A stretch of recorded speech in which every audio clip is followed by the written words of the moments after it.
नमस्कार। गांव कनेक्शन के लिए मैं मिथिलेश। हम 10 लाख रुपए का क्या करेंगे? सरकार ने अगर गाड़ी चला दी होती तो इससे कम पैसे में मेरा पति जिंदा घर लौट आता।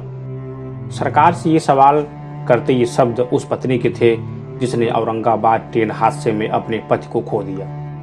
पुष्पा सिंह ने 2 दिन पहले ही स्वयं सहायता समूह से 1000 रुपये निकालकर अपने पति बिरगेंद्र सिंह को भेजे थे ताकि वे घर वापस आ सकें। लॉकडाउन के बाद से कंपनी बंद थी। पिछले महीने का जो पैसा मिला ठेकेदार ने उसमें से खाने का पैसा पूरा काट लिया और बोला कि अभी तुम्हें 500 रुपये और चुकाने हैं, तभी यहाँ से जा पाओगे। समूह से पैसा लेकर भेजा था ताकि वे ठेकेदार को पैसा देकर घर वापस आ सकें। ये कहते पुष्पा रो पड़ी। मुझे क्या पता था कि मुझे उनकी मौत की खबर मिलेगी। शुक्रवार 8 मई को महाराष्ट्र के औरंगाबाद में रेल पटरी पर जिन 16 मजदूरों की मौत हुई उनमें से पुष्पा सिंह के पति बिरगेंद्र सिंह भी थे। हादसे में सभी 16 मृतक मध्य प्रदेश की उमरिया और शहडोल जिले के थे। जिला उमरिया पंचायत ममान के कुल 4 लोगों की मौत इस हादसे में हो गई, जिसमें से गांव नेउसा के 3 लोग थे।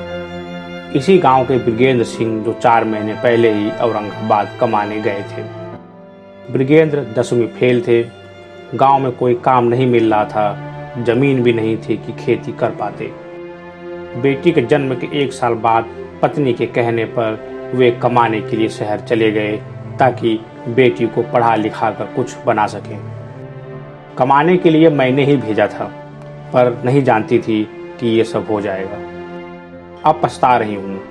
पति को शहर भेजने के लिए पुष्पा खुद को कोसते हुए ये शब्द कहती हैं। पुष्पा अपने पति बिरगेंद्र के आखिरी शब्द याद कर रही थी जो निकलने से पहले 7 मई को शाम को उन्होंने पुष्पा से कहे थे। हम निकल चुके हैं, भुसावल से ट्रेन मिलेगी, हम वहीं जा रहे हैं।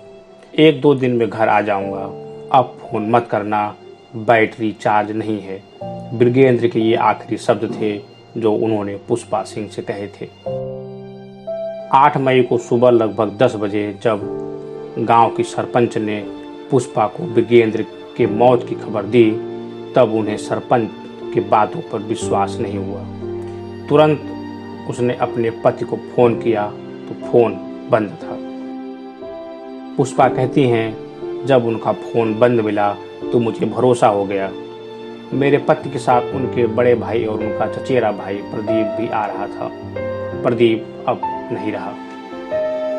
औरंगाबाद के जलाना से शहडोल की दूरी लगभग 850 किलोमीटर है। बिरगेंद्र जालना की एक सरिया कंपनी में लोहा पीटने का काम करते थे। महाराष्ट्र और मध्य प्रदेश सरकार ने सभी मृतकों को 5-5 लाख रुपए देने की घोषणा की थी। ममान ग्राम पंचायत की सरपंच भागवती वैद गांव कनेक्शन से कहती हैं, पैसे तो खत्म हो जाएंगे। मेरी मांग है कि मृतक के घर वालों को नौकरी मिले, जिससे उन्हें आने वाले समय में दिक्कत न हो। इस ट्रेन हादसे में बिरगेंद्र के बड़े भाई वीरेंद्र सिंह इसलिए बच गए क्योंकि वे पटरी के किनारे लेटे थे। वीरेंद्र सिंह गांव कनेक्शन को फोन पर बताते हैं, सभी लोग थक गए थे। हमने सोचा कि ट्रेन तो आएगी नहीं, थोड़ा आराम कर लेंगे। कुछ लोग पटरी पर सो गए और कुछ लोग किनारे। अभी सोए हुए कुछ ही देर हुआ था कि ट्रेन आ गई। उसके बाद जितने लोग पटरी पर सोए थे हम उन्हें पहचान नहीं पा रहे थे। वीरेंद्र सिंह 7 मई की शाम करीब 7 बजे 20 लोगों के साथ अपने अपने गाँव के लिए निकले थे। अपने साथियों के बीते रात का वाकया वीरेंद्र सिंह बता रहे थे। हमें पता था कि रास्ते में खाने की दिक्कत होगी, इसलिए हमने रोटी और अचार रख लिया था। रात भर चलते रहे। कुछ लोगों को नींद भी आ रही थी। समय यही सुबह के 4 बज रहे थे। तब हमें यह नहीं पता था कि हम किस जगह हैं, लेकिन बहुत देर से रेल की पटरी के किनारे चल रहे थे। अब घर जाकर पता नहीं क्या जवाब दूंगा। मामना ग्राम पंचायत के गांव ममान के मुनीम सिंह और नेम सहाय भी इन्हीं लोगों के साथ आ रहे थे। मुनीम सिंह के चाचा अर्जुन सिंह गांव कनेक्शन को फोन पर बताते हैं, कल शाम को जब मुनीम से बात हुई थी उसने बताया कि हम जल्दी घर आने वाले हैं।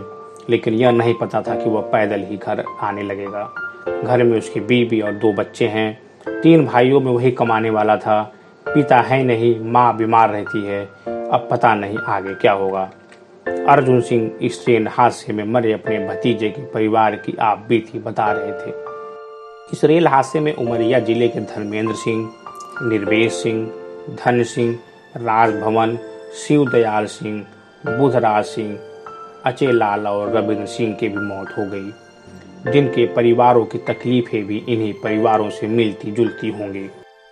भारत में कोरोना वायरस से संक्रमित लोगों की संख्या 50,000 से ज़्यादा हो चुकी है। 1,000 से ज़्यादा लोगों की मौत भी हो चुकी है। संक्रमण रोकने के लिए ही सरकार ने देश में लॉकडाउन लगाने का फैसला लिया। इस फैसले की वजह से लाखों मजदूर भी जहां थे वहीं फंस गए। कंपनियां बंद हैं, जिस कारण मजदूरों को काम नहीं मिल रहा। गाड़ियां बंद हैं, ट्रेन बंद हैं। ऐसे में बड़ी संख्या में मजदूर हजारों किलोमीटर की पैदल यात्रा करके घर जाने की कोशिश कर रहे हैं। औरंगाबाद में जिन 16 मजदूरों की मौत हुई, वे भी अपने घर जाने की कोशिश कर रहे थे। एक रिपोर्ट कहती है कि लॉकडाउन के बाद ऐसे हुए अलग अलग हादसों में अब तक 400 से ज़्यादा लोगों की मौत हो चुकी है।